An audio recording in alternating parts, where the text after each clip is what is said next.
Assalamualaikum warahmatullahi wabarakatuh.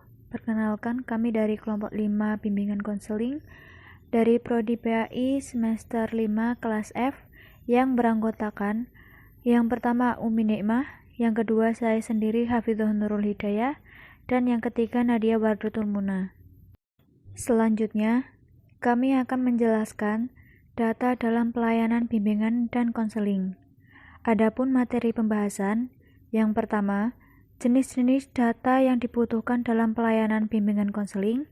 Yang kedua, kegunaan data dalam layanan bimbingan konseling. Yang ketiga, pengertian dan kegunaan alat pengumpulan data tes dalam bimbingan konseling. Dan yang terakhir, pengertian dan kegunaan alat pengumpulan data non-tes dalam bimbingan konseling.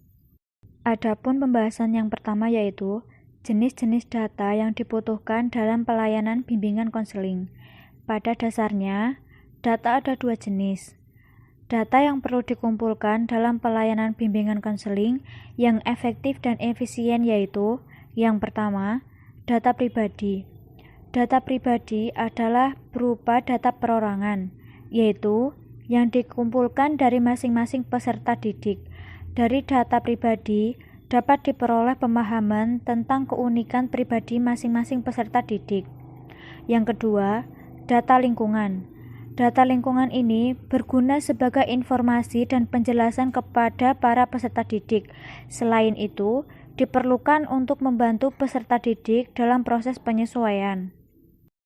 Yang ketiga, jadi data lingkungan ini berguna sebagai pemberi informasi jelas kepada para peserta didiknya.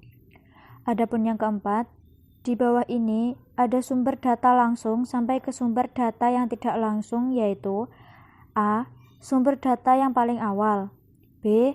Orang-orang yang paling dekat dan paling bertanggung jawab terhadap individu yang bersangkutan, C. Orang-orang yang dekat dengan individu tapi tidak bertanggung jawab seperti teman-temannya, D. Orang-orang yang hubungannya agak jauh, dan yang terakhir E. Lembaga-lembaga di luar sekolah. Adapun pembahasan yang kedua yaitu kegunaan data dalam layanan bimbingan dan konseling.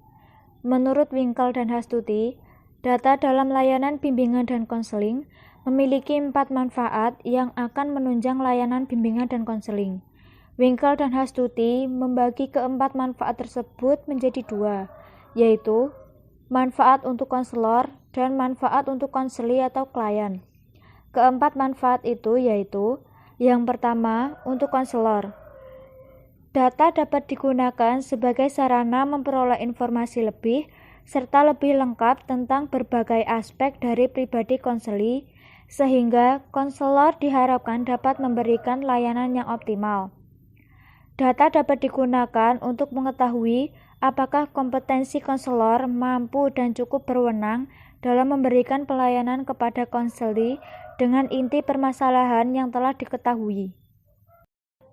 Selanjutnya, untuk konseli atau klien. Data dapat membantu konseli menentukan suatu program pendidikan maupun karir yang sesuai dengan potensi dan minat yang dimiliki. Data dapat membantu konseli memahami diri sendiri dan melakukan evaluasi diri sehingga diharapkan konseli dapat mencapai perkembangannya optimal dan sesuai dengan bakat dan minat yang dimiliki. Adapun pembahasan yang ketiga yaitu pengertian dan kegunaan alat pengumpulan data tes dalam bimbingan dan konseling.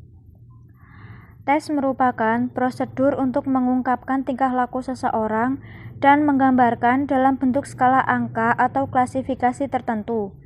Teknik ini menggunakan pertanyaan-pertanyaan, baik lisan dan tulisan, atau tugas-tugas yang harus diselesaikan oleh seorang yang dites.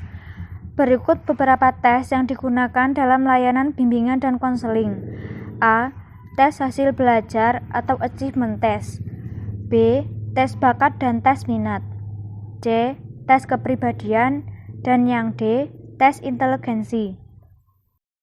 Kemudian pembahasan yang keempat yaitu pengertian dan kegunaan alat pengumpulan data non-tes dalam bimbingan konseling.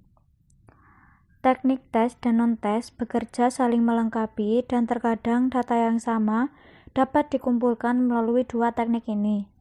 Berikut adalah beberapa teknik non-tes beserta deskripsi singkatnya.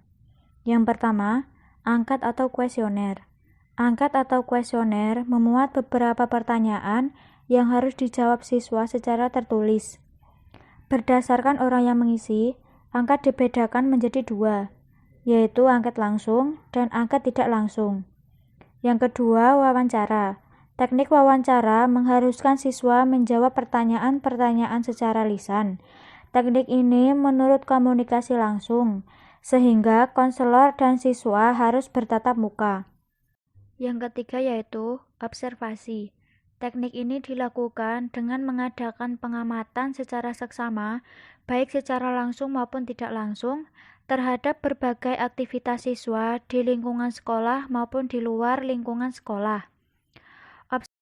Selanjutnya, yang keempat, atau biografi. Teknik ini mengharuskan siswa menulis biografi atau riwayat kehidupan diri sendiri. Kemudian, data didapat dari hasil tulisan tersebut. Untuk mempermudah siswa dapat disuruh untuk menulis catatan harian atau membuat karangan mengenai dirinya. Yang kelima, catatan anekdot. Catatan anekdot merupakan laporan singkat tentang berbagai kejadian atau perilaku tentang siswa dan memuat deskripsi objektif tentang perilaku siswa pada saat tertentu. Yang keenam, sosiometri. Sosiometri merupakan teknik untuk mengumpulkan data tentang hubungan-hubungan sosial dan tingkah laku sosial siswa. Data yang diperoleh dari teknik ini adalah data tentang susunan hubungan antar siswa, struktur hubungan siswa, dan arah hubungan sosial. Dan yang terakhir yaitu penyimpanan data. Yang pertama, catatan kumulatif. Catatan kumulatif ialah tempat penyimpanan data atau keterangan atau informasi yang menyeluruh mengenai individu yang dikumpulkan dari berbagai teknik pengumpulan data dalam jangka waktu yang lama, seperti observasi, inventory, kuesioner, interview, hasil tes psikologi, hasil tes prestasi belajar, dan dokumen data yang lain. Yang kedua, bantuan software. Software aplikasi bimbingan konseling berfungsi untuk menyimpan dan membuat arsip perilaku dan perkembangan jiwa siswa. Dengan menggunakan aplikasi ini, sekolah akan bisa melihat dengan cepat dan mudah mendaftar pelanggaran siswa. Kemudian yang terakhir, yaitu yang ketiga, himpunan data. Himpunan data mencakup semua usaha untuk memperoleh data tentang siswa, menganalisis dan menafsirkan data, serta menyimpan data itu. Cukup sekian pemaparan dari kelompok kami.